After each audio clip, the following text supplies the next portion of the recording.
नमस्कार, मैं हूं नीरज शर्मा और आप देख रहे हैं न्यूज ड्रम कमेंट्री। ये एक ऐसा शो है जिसमें हम रोजाना की बड़ी खबरों पर एकदम निष्पक्ष कमेंट्री करते हैं। अगर आपको हमारी कमेंट्री अच्छी लगती है तो हमारे वीडियो को लाइक करें, चैनल को सब्सक्राइब करें और नोटिफिकेशन का बेल आइकन दबाना ना भूलें। आप हमें अपने सुझाव हमारे वीडियो के कमेंट बॉक्स में दे सकते हैं। इस कमेंट्री में हमारा साथ देते हैं हमारे वरिष्ठ सहयोगी, वरिष्ठ पत्रकार और जाने माने राजनीतिक विशेषज्ञ शेखर अय्यर जी। शेखर जी, बहुत बहुत स्वागत है आपका इस शो में। नमस्कार नीरज जी। सर, हमारी आज की कमेंट्री दो तीन इश्यूज के इर्द गिर्द रहेगी। पहला ये कि क्या विपक्ष के बॉडी लैंग्वेज ने लोगों के मन में, खास करके मीडिया के लोगों के मन में, मोदी के तीसरे कार्यकाल के प्रति संदेह पैदा कर दिया है। फिर हम अपने दर्शकों को ले चलेंगे बिहार, जहां लालू प्रसाद यादव के बेटे और आरजेडी के नेता तेजस्वी यादव ने बड़ा दावा किया है कि गुजरात में भी तकरीबन 20 से ऊपर मुस्लिम समाज के जातियों को ओबीसी में शामिल किया गया है। अंत में हम इस सवाल का जवाब ढूंढने की कोशिश करेंगे कि क्या सोचकर अरविंद केजरीवाल ने सुप्रीम कोर्ट में अपने इंटरिम बेल को एक हफ्ते और बढ़ाए जाने को लेकर अर्जी डाली है। सबसे पहले मेरा सीधा सवाल आपसे है सर, आपको क्या लगता है, 2004 या 400 पार? देखिए 2004 तो नहीं है, 2004 नहीं है। मैं समझ रहा हूँ कि बहुत कंफर्टेबल मेजॉरिटी से वो 300 से ऊपर ही होगा, 320 होगा, 340 होगा, 50 होगा, वो 400 भी हो सकता है अगर ऐसे एक ऑपोजिशन पूरी कहीं कोलैप्स हो जाए। मैं तो लाइकलीहुड यानी जो पॉसिबिलिटीज को ऑपोजिशन पर डालता हूँ, क्योंकि अगर ऑपोजिशन कहीं पूरा कोलैप्स हुआ हो, खास करके कांग्रेस जहां डायरेक्ट फाइट में बीजेपी के साथ, तब जाके हम कह सकते हैं वो 400 के पास आ जाएगा या पार होगा। और कुल मिला के देखा जाए, ये जो दावा चल रहा है ऑपोजिशन का, देखिए अब ये भी ऐलान हो गया, जून 1 तारीख को हिंदी अलायंस की मीटिंग होगी। यानी वो ऐसी मैसेज देना चाह रहे हैं लास्ट फेज के पहले, भाई इतने कितने सक्षम है सरकार बनाने के लिए, क्योंकि ग्राउंड वर्क हमारे फेवर में है। ग्राउंड से जो रिपोर्ट आ रहा है, जमीन से जो रिपोर्ट है, सारे हमारे फेवर में, सबकर हम ही बना रहे हैं, इसके लिए हम तैयार हैं, उसकी सारी प्रिपरेशन है, इसीलिए इसकी मीटिंग बुलाई गई है। ये भी एक प्रकार से जून 1 तारीख जो लास्ट फेज है, जहां वाराणसी और बाकी इलाके में जो 50 के टोटल बाकी जो लेफ्ट आउट है ऑड सीट्स, उसका खत्म होने का लास्ट फेज है, इसके लिए भी एक मैसेज है। लेकिन एक चीज है, मैं अपोजिशन को बधाई देता हूं कि ग्राउंड पे जितने असर हो या ना हो, लेकिन सोशल मीडिया में बहुत लोगों के मन में, मैं बहुत लोग इसलिए कह रहा हूं, मेरे पास बहुत फोन आए, कुछ ऐसे लोग हैं जिनका पूरा मतलब मेंटली उन्होंने इन्वेस्ट किया कि भाई सरकार आगे, सरकार फिर मोदी जी की है। उन लोगों के बीच में एक प्रकार से टेंशन, एंग्जाइटी एक पैदा करने में कामयाब रहे ऑपोजिशन कि भाई क्या मोदी जी आ पाएंगे, नहीं आ पाएंगे, बीजेपी आ पाएगी, नहीं आ पाएगी, यहाँ प्रॉब्लम है, वहां प्रॉब्लम है, मतभेद है आरएसएस से, ये सारे जितनी थ्योरी साइकिलिंग हुआ है उसका वाइड पब्लिसिटी हुआ है। लेकिन नीरज जी, आप भी जानते हैं, चुनाव सोशल मीडिया से जीता नहीं जाता, उसकी जमीन पर भी ग्राउंड होती है। अगर जमीन में आपकी क्राउड नहीं हो, ऑर्गेनाइजेशन नहीं हो, तो जितने भी ट्रैक्शन आप कर ले सोशल मीडिया से, कोई ज्यादा वोट आपको ईवीएम में ना के नहीं डालेगा। सो ये अच्छी कैंपेन रही है, क्योंकि उन्होंने एक प्रकार से दिखा दिया भाई हम कुछ भी प्रिपरेशन ना करें, कुछ भी ग्राउंड में ना करें, लेकिन हम ये मैसेज, ये एक इंप्रेशन तो बना सकते हैं, जी क्योंकि ये एक संदेह बनाने में ये कामयाब रहे। सर, एक बात हमेशा कही जाती है, खास करके कांग्रेस के लिए, कि इनका ये दावा रहता है कि सरकार भले ही तुम्हारी हो, सिस्टम हमारा है। उसी तरीके से इनका कहे कि रिसोर्सेज आपके हों, वोटर्स आपके हों, लेकिन हवा बनाने में हम कामयाब हो जाएंगे। कहीं आपको सिमिलैरिटी दिख रही है इन दोनों बातों में? नहीं, हवा मतलब ये हवा सोशल मीडिया हवा है, क्योंकि देखिए ये सोशल, यही ऐसी अगर वास्तविकता होती, क्या राहुल जी और पहले से प्रिपेयर नहीं करते इस चुनाव के लिए? बताइए, पहला चरण से लेकर चौथी चरण तक क्या प्रिपरेशन था कांग्रेस का, कितने मीटिंग एड्रेस किए, इतने कॉन्फिडेंस होता तो राहुल इंटरव्यूज भी देते, एक इंटरव्यू नहीं दिए। जितना इंटरेक्शन रहा भाई, रिपोर्टर का जात पूछने का चक्कर है और कुछ नहीं। देखिए इतने कॉन्फिडेंस होता तो देते। जब जी ये बात ज्यादा आई तो प्रियंका ने सोचा एक इंटरव्यू दे दूं, आपने देखा एक इंटरव्यू एक चैनल को दिया गया। देखिए, आप कह रहे हैं सोशल मीडिया में हवा है, मैं तो कह रहा हूं कि मीडिया के लोगों को भी, जो हमारे आपके जैसे लोग हैं या कई और भी ऐसे लोग हैं जो खास करके सोशल मीडिया पे काफी एक्टिव रहते हैं, उनको भी कहीं ना कहीं मन में डाउट पैदा कर दिया है इनके बॉडी लैंग्वेज में। और बॉडी लैंग्वेज क्या है, उसके अंदर कितनी सच्चाई है, जैसे आपने कहा ग्राउंड पे कोई प्रिपरेशन नहीं है। हम इतने दिनों से यही बात करते आए हैं कि इनका ग्राउंड वर्क बिल्कुल जीरो तो नहीं कहूंगा, but up to the mark तो बिल्कुल नहीं कहा जा सकता है।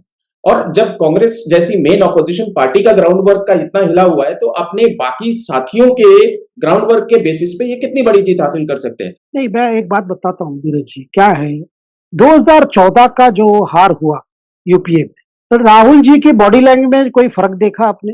उसके बाद कोई कांग्रेस पार्टी के अंदर कोई विश्लेषण देखा आपने? कोई बड़ा सेल्फ इंट्रोस्पेक्शन कुछ देखा आपने? कुछ नहीं देखा।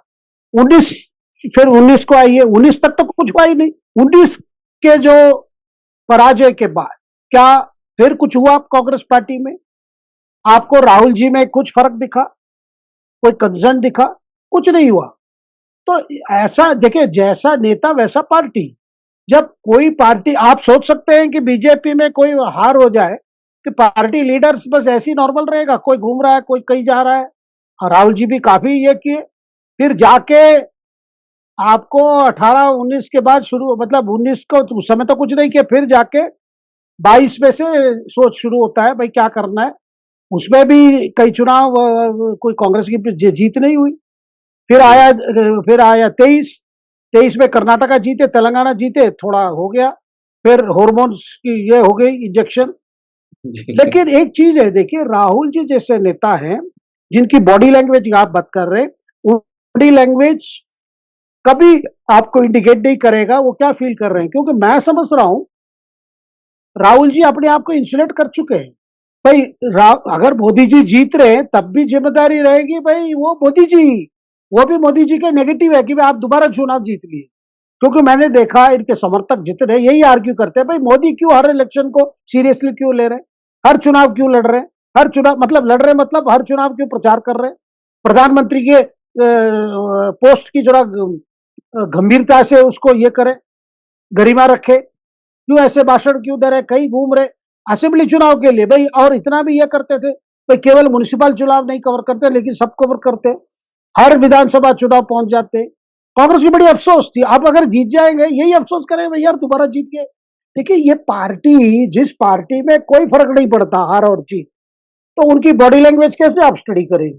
बस एक दो बिल्कुल महीना बिल्कुल बिल्कुल बिल्कुल यही बात मैं कह रहा था सर, कि अगर मैं बॉडी लैंग्वेज कह रहा हूं तो वो एक कॉन्फिडेंस की बात कर रहा हूं, और मैं ये नहीं बोल रहा हूं कि वो कॉन्फिडेंस रियल है या आर्टिफिशियल है, लेकिन वो कॉन्फिडेंस हमेशा बना रहता है। और अभी आपने जिस तरीके से एक्सप्लेन किया कि जिसको हार में न जवाब देना है न जीत में जवाब देना है, उसका कॉन्फिडेंस लेवल तो हमेशा ऊपर ही रहेगा। जीत गए तो बहुत बढ़िया, हार गए तो कोई टेंशन ही नहीं है।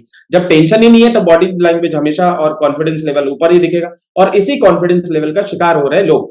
2022 में यूपी इलेक्शन की मैं फिर से दोहरा रहा हूं सर, 2022 में यूपी इलेक्शन में अखिलेश यादव के समर्थन में एक इकोसिस्टम या यही मीडिया ऑलमोस्ट अखिलेश यादव को मुख्यमंत्री बना चुका था, अगर मैं गलत कह रहा हूं तो सर। बिल्कुल बिल्कुल।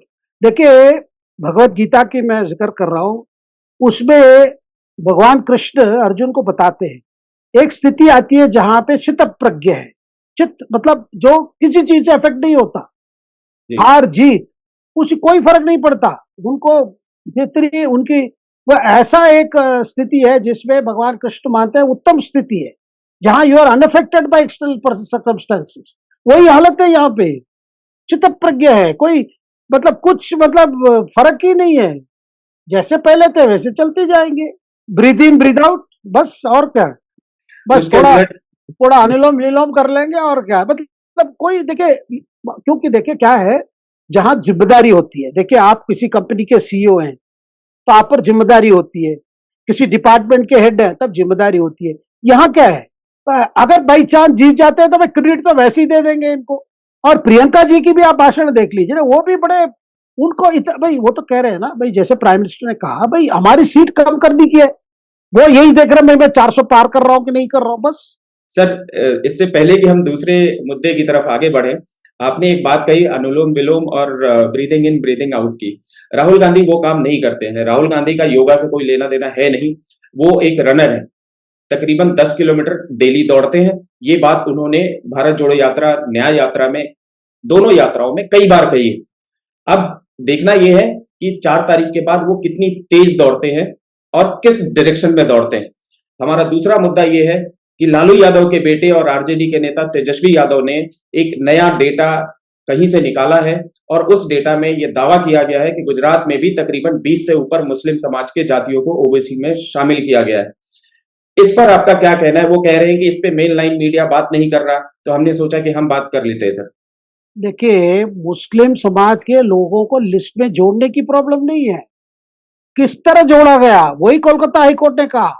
क्योंकि एक पीरियड था जब ममता ने तय किया भाई इस कॉन्स्टिट्यूएंसी को मुझे नर्चर करना है, ये जो मुसलमान की वोट है 28% है बंगाल में, उसको मुझे करना है। उसके बाद वेस्ट बंगाल गवर्नमेंट पहले तो एक अमेंडमेंट कर लेती है उस कानून में, करके जिस तरह किया गया, क्योंकि मैं आपको बताना चाहता हूं भाई, एग्जैक्टली मैं आपको थोड़ा उसे कोट भी कर दूं ताकि हमारे दर्शक भी समझे भाई हुआ क्या है वहां मामला। देखिए, 1993 में पश्चिम बंगाल सरकार ने एक Paschim Bengal commission for backward classes बनाई, ठीक है। उसके बाद मार्च ये हो गया 93 में बनाए, लेकिन जब ममता सत्ता पे आने के बाद या उससे पहले भी मतलब कुछ वामपंथी सरकार ने स्टार्ट किया, फिर तृणमूल ने कंटिन्यू किया। क्योंकि देखिए क्या हुआ, वामपंथी सरकार 11 तक रही, 2011, तो मार्च 2010 से लेकर मई 2012 पश्चिम बंगाल की सरकार 77 जो कैटेगरीज है उनको ओबीसी डिक्लेयर किया। कैसे किया? एक 7 एग्जीक्यूटिव ऑर्डर या मेमोरेंडम ये करके, मेमोरेंडम देखकर इस बात को चैलेंज हुआ हाई कोर्ट में। ये जो 7 ऑर्डर जो दिया गया कि उसमें कोर्ट का रूलिंग यही था भाई, आपने जो ये 77 ग्रुप को इंक्लूड किया मुसलमान समाज का, और आपने ये भी रेकमेंड किया इंक्लूशन सेंट्रल लिस्ट में कीजिए, तो पश्चिम बंगाल सरकार से एक रिकमेंडेशन की नेशनल बैकवर्ड क्लास कमीशन को। ये जब वहां गई नेशनल बैकवर्ड क्लासेस कमीशन, जो केंद्रीय जो संगठन है, तो उनमें से उनको लगा कि भाई रिकमेंडेशन क्या था कि 87 कम्युनिटीज है जिसको आप इंक्लूड कीजिए, उसमें 78 मुस्लिम है और 8 हिंदू है। तो नेशनल कमीशन ने फिर अपना इन्वेस्टिगेशन किया, जिसमें लगा भाई मेजॉरिटी आपने जो रेकमेंड किया है उसमें कई लोग धर्म परिवर्तन करके उसमें शामिल हुए, यानी ये लिस्ट आने के बाद कई लोगों को धर्म परिवर्तन करना पड़ा है। भाई अगर ना करेंगे तो उसमें शामिल नहीं, हमको ओबीसी नहीं मिलता है। एक तो आप जिस तरह उसको इंक्लूड किया, दूसरी तरफ सडनली आप देख रहे हैं लोग अपने आप को मुसलमान कह के रिजर्वेशन लेने के लिए उस चक्कर में आ जाते हैं। तो इससे क्या हो गया, एक स्टेट स्पॉन्सर्ड कन्वर्शन शुरू हो गया। भाई आपने किसी को उसमें डाल दिया तो सब लोग उसमें जाना चाहते हैं। सर याद है मैंने और एक बात बता देता हूं कि जो प्रोविजन है बैकवर्ड क्लास कमीशन की जो स्ट्रेटेजी है उसको भी डाइल्यूट किया गया, और इसमें यह बता दिया भाई जो कमीशन कह रही है वो बात नहीं है, स्टेट सरकार जो सा रही है वही होगा। तो ये सारी चीजें देखिए, जिसमें ऐसी परिस्थिति बनी गई, अगर कोई बैकवर्ड कम्युनिटीज रह गया तो वो मुसलमान कन्वर्ट हो जाएंगे तो इजी एंट्री हो जाएगा ओबीसी लिस्ट में। जब सुप्रीम कोर्ट की ऑर्डर क्या है, भाई किसी वर्ग को बैकवर्ड डिक्लेयर पहले सोशियो इकोनॉमिक सर्वे करवाइए, उस सर्वे का फिर ये होगा, फिर जाके आप डिक्लेयर कर सकते हो। इसलिए तो मराठा वाला रुक गया था, जाट वाला रुक गया है, पटीदार वाला रुक गया है। सर अब सवाल यहाँ पे ये है कि यही बीजेपी, यही मोदी जी सबको ये आरोप लगाते रहते हैं कि आप मुसलमानों को ओबीसी में अगर डालते हैं, मुझे मालूम नहीं है 20 कैटेगरी को डालते हैं, 20 जातियों को डालते हैं, या 10 को डालते हैं, 2 को डालते हैं, या फिर बिल्कुल ही नहीं डालते। इन सब चीजों के सवाल पे यही है कि ओबीसी की कैटेगरी में अगर आप मुसलमानों की जातियों को डालते हैं तो ये क्या धर्म के आधार पर आरक्षण नहीं हुआ जो कि ऑलरेडी गुजरात में दिया जा रहा है? नहीं, गुजरात में जिस क्यों डाला गया उसके तो वहां सर्वे होके डाला गया ना।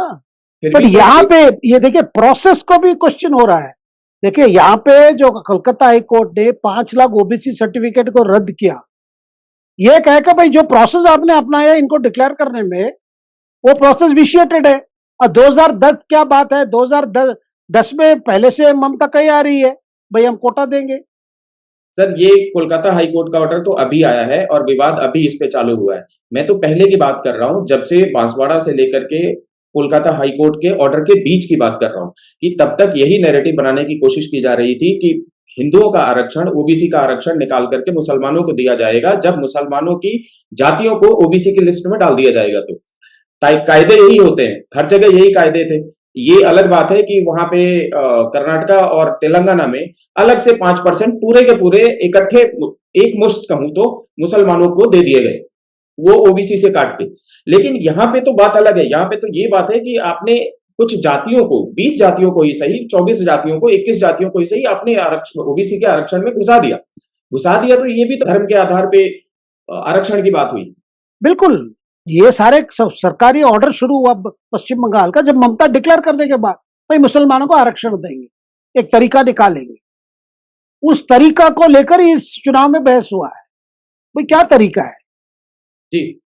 भाई प्रधानमंत्री का बड़ा चार्ज क्या है? भाई आप सिस्टमैटिकली ओबीसी रिजर्वेशन को डाइल्यूट कर रहे हो। अब जब धर्म आधार पर आप दे नहीं सकते, आप इस तरह सेलेक्ट ग्रुप्स को अंदर डाल देते हो, तो वही 27% के अंदर ही चलेगा मामला। लेकिन अफेक्ट कौन हो रहा है? जो ओबीसी जो ऑलरेडी डिक्लेयर्ड कम्युनिटीज है, उनके अंदर में और 5 लोग आ गए, या 10 लोग आ गए, 20 लोग आ गए, तो उन्हीं की कम हो। यही तो बात पीएम ने रखा है, और कांग्रेस यही चाहती है भाई, क्योंकि मतलब बेसिकली क्या है, how to get over this. Constitution supreme court नहीं मान रही है। देखिए नीरज जी, ईमानदारी से इस बात को देखा जाए, लेट कांग्रेस डिक्लेयर ना भाई, हमें हमारी पूरी ये है भाई, आरक्षण देना चाहिए, हम चुनाव में यही ओपन अश्योरेंस दे रहे हैं, हम देंगे। अब क्या है, आप वो अपने वोट बैंक को कहना चाहते हो भाई हम कुछ करेंगे, आपको डर है ये बात बोलेंगे तो उसका रिपरकशन होगा, इसलिए आप बोलते ना ना ऐसा कुछ नहीं है, पीएम कैसे बातें बना रहे हैं। और पीएम मंगलसूत्र, भाई वो मंगलसूत्र वो लिटरल मीनिंग है, लिटरल मीनिंग में नहीं जाना चाहिए। भाई भैंस ले जाएंगे, वो ले जाएंगे, वो लिटरल मीनिंग नहीं जाना है। देखिए एक पॉलिटिकल भाषण में कई फिगरेटिव्स यूज होते हैं, लेकिन वो बात नहीं है, बात सच बात यही है। भाई आप एक्सरे की बात कर रहे हो, उसका मतलब क्या है? देखिए आप केवल कह दो एक्सरे होगा, किसके पास कितना है, फिर बाकी रीडिस्ट्रीब्यूट होगा, वो पॉलिटिकल मैसेज तो नहीं जाएगा ना। जो पीएम देना तो चाह रहे हैं भाई, इसके बाद सर्वे के बाद क्या कहेंगे, तुम्हारे पास 2 घर है तो 1 घर दे दो। सर अब हम आते हैं अरविंद केजरीवाल के इशू पे। मैंने आपसे शो चालू करते ही पूछा था कि क्या सोचकर अरविंद केजरीवाल ने सुप्रीम कोर्ट में अपने इंटरिम बेल को 1 हफ्ते और बढ़ाए जाने को लेकर के अर्जी डाली है। क्या उनको लगता है कि ये अर्जी एक्सेप्ट हो जाएगी, खास करके तब जबकि उन्होंने सुप्रीम कोर्ट के आदेशों की खुलेआम अवहेलना की है और अपने केस पर बार बार बात की है? देखिए पहले से ही जब उनको इंटरिम बेल की बात आई, सुप्रीम कोर्ट में ही उनकी तरफ से अभिषेक मनु सिंघवी ने कहा कि आप चुनाव रिजल्ट तक इस बेल को एक्सटेंड कर दीजिए, लेकिन यानी 4 तारीख तक कीजिए, या चुनाव जब पूरा रिजल्ट आ जाएगा, ये क्लैरिटी बन जाएगा तब तक। लेकिन सुप्रीम कोर्ट ने कहा नहीं, ये इंटरिम बेल केवल आपके कैंपेन के लिए, इसलिए जैसे ही कैंपेन खत्म हो जाएगा 1 तारीख आप सरेंडर कर दीजिए। तो तभी सब लोग क्या कह रहे थे, नहीं इसका मतलब ये फिर कुछ ना कुछ होगा, ये अंदर नहीं जाएंगे। फिर कांग्रेस के वकील नेता जैसे हैं, जैसे सलमान खुर्शीद वगैरह बोले नहीं नहीं इनके स्कोप है, फिर हेल्थ ग्राउंड्स में मांग सकते हैं। तभी ये बात खुलेआम कहा जा रहा था, यानी इनको वापस नहीं जाना है, क्योंकि सुप्रीम कोर्ट की जो फैसला वो भी बड़ा सबको सब सरप्राइज किया। एक ये ग्राउंड इंटरिम बेल ग्राउंड, या आपको रेगुलर बेल दे दो उनको, खत्म। केवल चुनाव के लिए उनको कैंपेन करने के लिए एक इंटरिम बेल देना, फिर उसके बाद आप उनको कह रहे हैं कि आप फिर अंदर जाना, ये अपने आप में अनप्रेसिडेंटेड है। बट इनका तब से ही शुरू था।